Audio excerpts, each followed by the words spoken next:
Hi everyone, today we are going to look at NCEA Level 1 Science, looking at the acids and bases external paper, and the concept of interest is going to be ionic compound.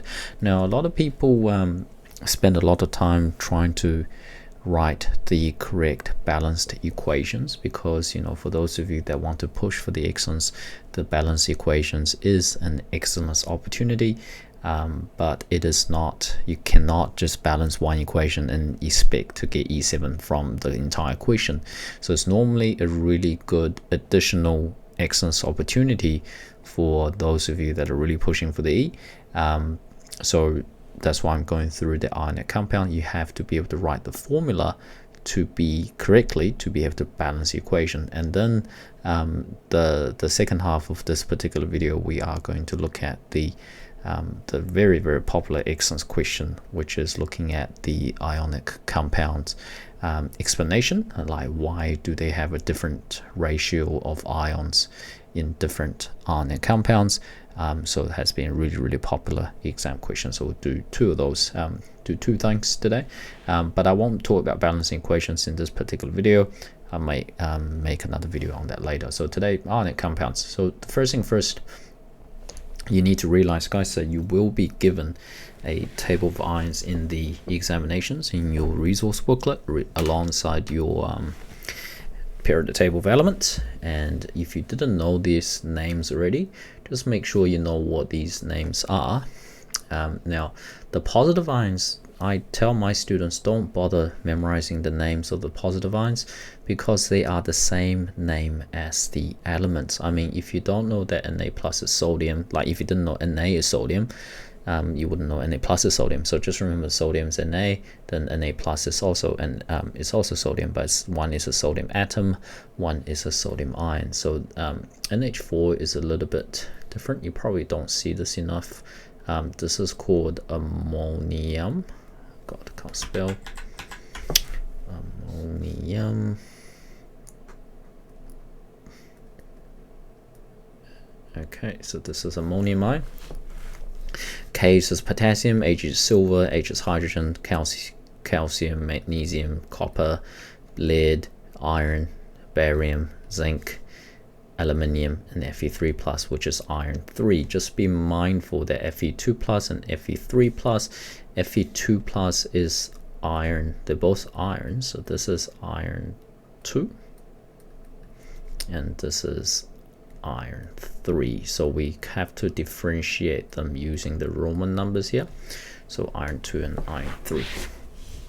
Now, looking at the negative ions are the ones that you need to remember because people always get these wrong. So O2 minus is called oxide. Okay, OXIDEs. S2 minus is called sulfide. This is one of those that people always gets wrong at the end of the exams. They get confused with sulfide and sulfate. Yes, they all have S, but then one has a lot of oxygen bonded to it, so that's sulfate. S2 minus is sulfide. CO3 2 minus is carbonate. And SO4 2 minus is sulfate, like I said. And NO3 minus is nitrate. And then H3 plus, H3O3 minus. If you know carbonate, you should know this. This is just hydrogen carbonate. Or if you see some people naming it as bicarbonate, is also correct. Okay, so if you look at sodium bihydrogen carbonate, you know, baking powder, that's what it's called. So the hydrogen, just call that hydrogen carbonate. F is fluoride, and Cl minus is chloride, and OH minus is hydroxide. Now, a tip that I can give you guys is that if you want to avoid making silly mistakes in the NCEA examination, you can just use the formula. Like say if you want to talk about the OH minus I has a -1 charge, you can just, if you can't remember what OH minus is called, just write down OH minus, just write down the chemical formula like that. Okay, and you'll be fine. Okay, we will never know that you didn't know that OH minus is hydroxide because chemists, we prefer to communicate using symbols anyway. It's much quicker. So you need to know these. You need to know that you need to know these by heart. Not by heart. You need to know the names by heart. The symbols will be given to you. And if you do decide to take level 2 chemistry, you won't be given any of the table vines. You need to know everything by heart in level 2. I mean, it's one of the prerequisites. Okay, moving on. So these are some questions that you won't get these type of questions in the exams, unfortunately. But like I mentioned before, if you are someone that want to do balance equations, for the acid plus base, give you salt and water, those equations, you always make salt, and all the salt that we produce are ionic compounds. So at the end of the day, if you want that particular merit and excellence bullet point, you need to be able to write the formula for these ionic compounds using the table vines. So I'm just going to show you how I tend to do it, and I know there's an easier way of drop and swap. I mentioned that as well once we've done everything. So this is how I tend to do it. Magnesium, so you look for magnesium on the table vines, so magnesium is right there. Sulfate is right here. So this is what I tend to do. I just write them side by side. Magnesium, I just copy paste, because a lot of people, I don't know why, especially some of my students, they think they know and they jump steps and then they get it wrong, and they wonder how they got it wrong. Don't jump steps, especially if you're not so confident with these. I mean, for someone that's really experienced like me, I can see this straight away. I don't need to do these steps. But if you're someone that's, let's say, relatively confident, but if you want to make sure, or if you're not confident at all, just do these steps. Write down the ions, so because their formulas names, the formula of these ions, and you see magnesium, just copy and paste them next to each other, and just look at the charge. This is 2 plus, this is 2 minus. One really important thing with ionic compounds in year 11, this is not correct for level 2 or level 3 chemistry, but for ionic compounds in level 1, anything that you combine the ions together, the charge must be neutral. So what that means is that your positive and negative must be equal but opposite. So I have 2 plus on my Mg2 plus, I have 2 minus on my SO4 2 minus, so they completely cancel each other out. So you just combine them together, you just copy paste. Now, this is a thing that people always forget. Don't forget the 4. You're only deleting the charge. You do not touch those subscripts or those little numbers beside the oxygen. I'll give you one really good example. Think of a person. One person has 1 head and 4 legs, like a normal person. Yeah. So that stands for head. Stands for legs. That's 4 legs. You can't just copy. Like, say, if I want to balance equation, you can't just delete the 4. That means this person has lost 3 legs. That's not correct. Okay, so you have to remember that this 4 means there are 4 legs for that person. This 4 means for the sulfate ion, there are 4 oxygen per 1 sulfur atom. So you don't just copy it as you see from the table vines. Just copy paste and just keep it with you. Okay, so that's one really common mistake. So I just thought I'll mention that there. Zinc chloride, same thing. What is zinc? Zinc is Zn2 plus. What is chloride? Chloride is Cl minus. So again, just seriously write them down. Even in the back of the exam, if you get confused, just look at them. This is Zn2 plus. This is Cl1 minus. I have one more positive than negative because I have 2 positive, 1 negative. They can't cancel each other out perfectly. What do I need to do? I need to give it another negative. How can I give it one more negative? Because I need 2 negative altogether. I can have another chloride. So that's 2 chloride and 1 zinc ion. So it will be zinc. And how many chloride I have? I have 2 Cl, so ZnCl2. So the 2 means I have 2 Cls. Okay, so it requires 2 Cls to balance 1 Zn, so ZnCl2. All right, now let's do one more here. Iron nitrate, iron 2. Iron 2 means it's Fe2 plus. Nitrate is NO3, 1 minus. So again, look at the charge. This is 2 plus, NO3 is 1 minus. I need another negative, so I need another NO3 negative. So that will combine to give me, a positive, a negative 2 total charge, which cancels out the positive 2 charge. So it will be FeNO3. 3, 2. Now, if I write it like that, you're gonna, straight away go, what the heck, FeNO32. That's obviously incorrect. So this is where the brackets comes into place. You need to bracket these, because what does the 2 mean? The 2 means I have 1 and 2 nitrate ions per 1 Fe in order for the charge to be balanced. Okay, now you may go, why didn't you need to bracket your Cl over here? Because if you look inside the bracket, there are multiple elements. There are more than there are more than 1 capital letters. That's what I tell people to remember, because if you don't do the bracket, you're only multiplying the element on the right by the number outside the bracket, which is incorrect. So you have to do the bracket. Okay, but if you are someone like that did like the ZnCl2 in the NME exams, we're not going to mark it wrong. Okay, but if you, I don't want you just to put brackets around every single thing, because that's just, if you do that consistently, I'm sure we'll just start marking it wrong, because that's very, very poor understanding of chemistry. And if you forget the bracket, it's guaranteed wrong. In where you have to put the brackets, you must put it in. Now, aluminium oxide. Now, this is probably the hardest one, and this is where I want to introduce reluctantly the other technique. But still, I want to do it properly. So this is Al3 plus and O2 minus. Now, one is 3 plus, one is 2 minus. This is 3 plus 2 minus. Straight away, I need more negatives. So I'm 1 negative short, but I can't add 1 negative. I can only add 2 negatives. So that's right now -4. I only have 3 plus, so I need more pluses, but I can only do 3 plus.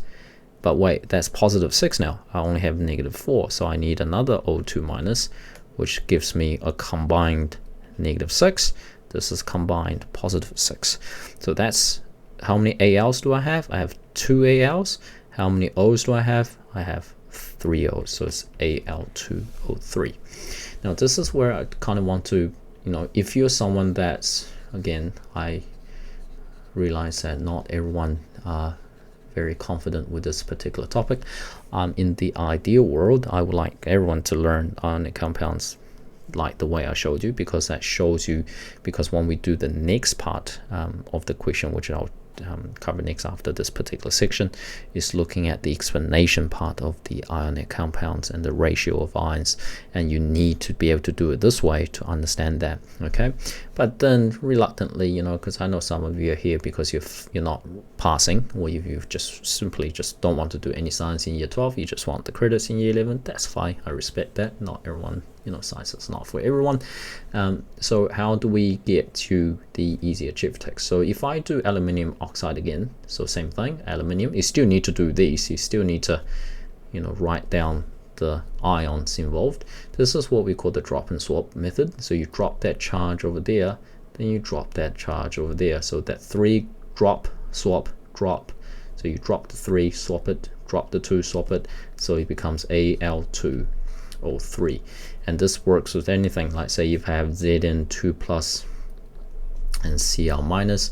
I drop the 2 there, I drop the 1 there. We don't write ones in chemistry. You don't write Zn1, that will be incorrect. So it'll just be ZnCl2. So that 2 ends up just over there. Okay, but it's like the triangle method in mechanics.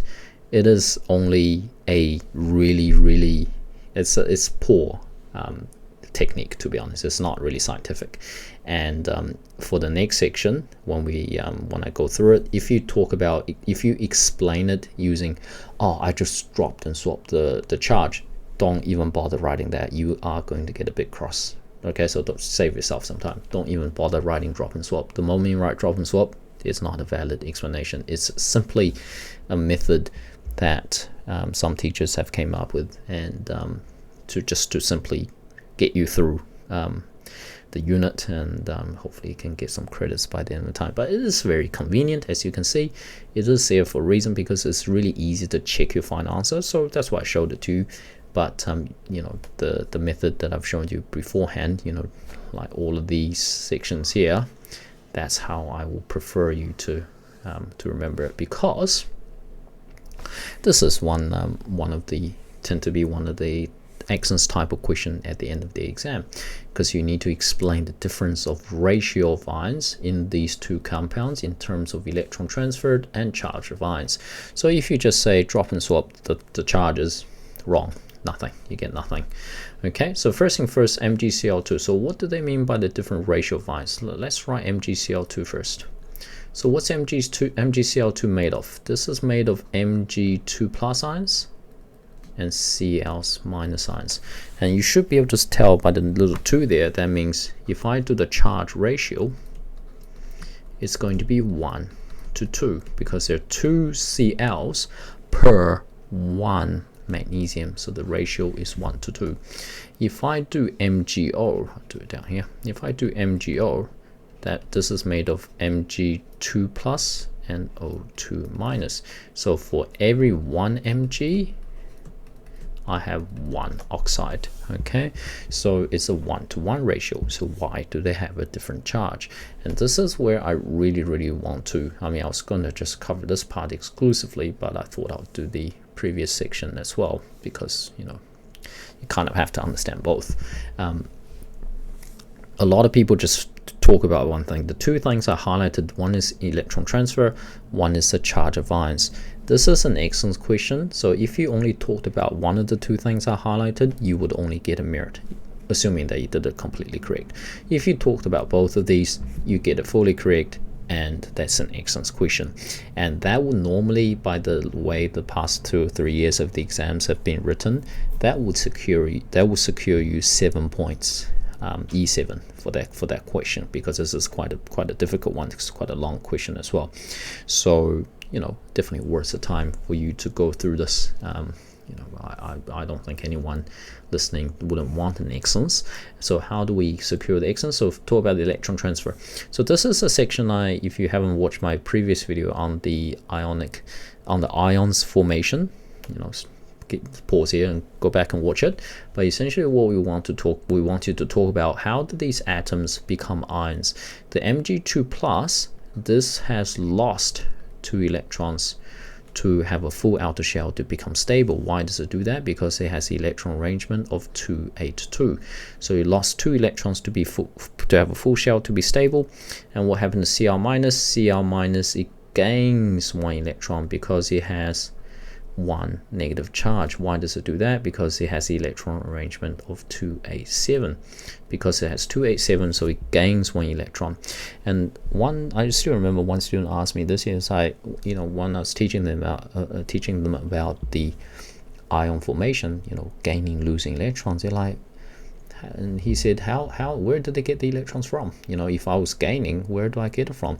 So that was actually a really good question. So you need 2 atoms to do this. Normally a metal and non-metal, one that's going to lose electron, one's going to gain one's going to lose electrons, one's going to gain electrons, and then they form ionic bonding in the process, and which is a very strong bond because they have transferred electrons in the process. Okay, so Mg2 plus is resulting of losing 2 electrons, and Cl gained 1 electron. So think about this: 1 Mg. I mean, you can look up the model answers on the NCEA websites. If you understood what I'm going to, you know, the explanation, I'm sure you can write a good enough paragraph. 1 Mg atom wants to lose 2 electrons, but Cl atom can only gain 1. Can you see? Therefore, we need 2 Cl atoms are required or needed to gain total of 2 electrons lost by Mg. Okay, so this is talking about the electron transfer section. Okay, so you need to write down the electron arrangement, write down why they gain, lose electrons, and just say, okay, so this one needs to lose 2, the other one needs to gain 1. And okay, so Mg has to lose 2. Mg has to lose 2 electrons, but I know only Cl can only gain 1 electron per Cl atom. Therefore, I need 2 Cl atoms required to gain total of 2 electrons. Therefore, the ratio is 1 to 2. So this is bullet point number 1. The second bullet point is looking at the charge. So I talked about the electron transfer. I want to talk about the charge. You need to kind of remember this, that all ionic compounds are neutral. So what does that mean? That means the charge needs to cancel each other out. The charge of ions cancel or neutralize, balance, whatever verb works for you, cancel each other out, cancel each other out. Okay, because Mg is 2 plus and Cl is 1 minus, so you need 2 Cl minuses to balance 1 Mg2 plus to have a neutral ionic compound. Therefore, the ratio is 1 to 2. Okay, you have to talk about both for the excellence. If you only talk about one, you only get a merit. Okay, now MgO is a little bit easier. MgO, I just say, okay, so Mg needs to lose 2 electron, and O can gain 2 electron. Note, I didn't say O2 minus, I said O gains 2 electrons. Once it gains 2 electrons, it becomes O2 minus. So 1 loses 2, 1 gains 2. So the 2 electrons lost by Mg is gained by O. Therefore, it's a 1-to-1 ratio. And then ionic compounds needs to be neutral. Mg is 2 plus, O is 2 minus. Therefore, they cancel each other out perfectly. Therefore, it's 1 Mg2 plus per 1 O2 minus. Therefore, the ratio is 1-to-1, and then you have 7 points. Okay, so hopefully this has been helpful to you. Like always, smash the like button, subscribe if you haven't, and I'll see you guys next time. Take it. Bye bye.